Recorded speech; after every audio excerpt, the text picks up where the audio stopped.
দেখো বন্ধুরা, কত লকুন দানা। আর এই যে লকুন দানার ভিতরে দেখছো, এগুলো কিন্তু তুলসী পাতা। অ্যাকচুয়ালি এই লকুন দানাগুলো হচ্ছে আমাদের ঠাকুরের। তো আমরা কন্টেনারে করে রেখে দিয়ে জমি রেখে কোনো সময় চাটনি, কোনো সময় রসবড়া এগুলো বানাই। আবার পায়েস হলে তার মধ্যেও দিয়ে দিই, ভালো লাগে খেতে। তো আজকে আমার কাছে 3খানা টমেটো আছে। এই 3খানা টমেটো দিয়ে আমি চাটনি বানাবো ভাবছি। আজকে শুক্রবার, নিরামিষের দিনে একটু চাটনি টাটনি হলে ভালো লাগে। আমরা অনুকূল ঠাকুরের শিষ্য, তাই আমি শুক্রবার দিনটা নিরামিষই খাই।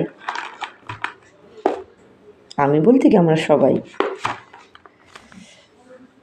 চলো আজকে একটু চাটনি বানাই টমেটোর। তোমরা এরকম লকুন দানা দিয়ে ঠাকুরের লকুন দানাগুলোকে কী করো একটু আমাকে তাহলে কমেন্টে জানিও।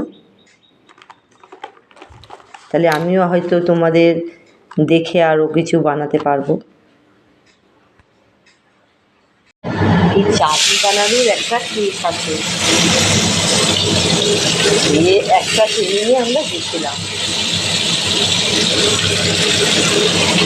সেখানে গিয়ে তো অনেক মেয়ে, ওখানে এবার সবাইকে এক একটা দায়িত্ব দিয়েছে। আমি বলেছি আমি চাটনিটা করবো।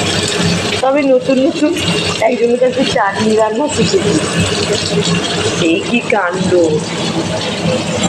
অনেকজনের চাটনি তো। এবার আমি চাটনিটা সেদ্ধ বসিয়েছি, সে অনেক জল হয়ে গেছে। সে কি কাণ্ড! ওই চাটনি দেখে তো আমাকে সবাই খেপায়। তার মধ্যে কল্যাণীদি যদি এই ভিডিওটা দেখে বলবে, মা তুই আর চাটনি বানাস না, তুই যা চাটনি আমাদের খাইয়েছিলি। সত্যি বলতে কি আমি রান্নাবান্না তো পারিও না, কারণ সবাই আমাদের দিদিরা ছিল তো, দিদিরাই রান্না করতো। আমি একটু বাইরের কাজকর্ম করতাম।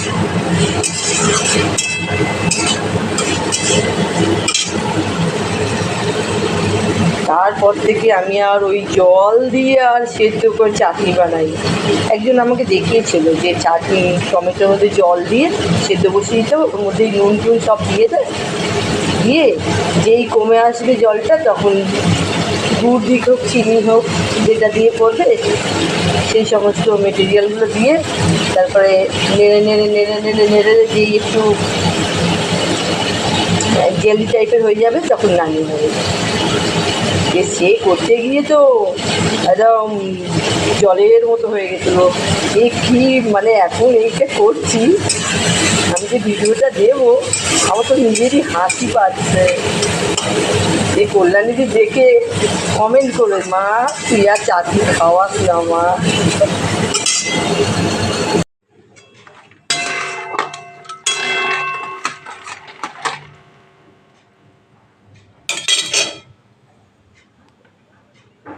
রেডি আমার চাটনি, শুকনো লঙ্কা আর পাঁচফোড়ন দিয়ে। তখন যখন চাটনি রান্না করতে করতে যে আওয়াজটা হচ্ছিলো না, ওটা চিমনির আওয়াজ। একটু শুনতে অসুবিধা হবে, একটু ম্যানেজ করে নিয়ে সবাই।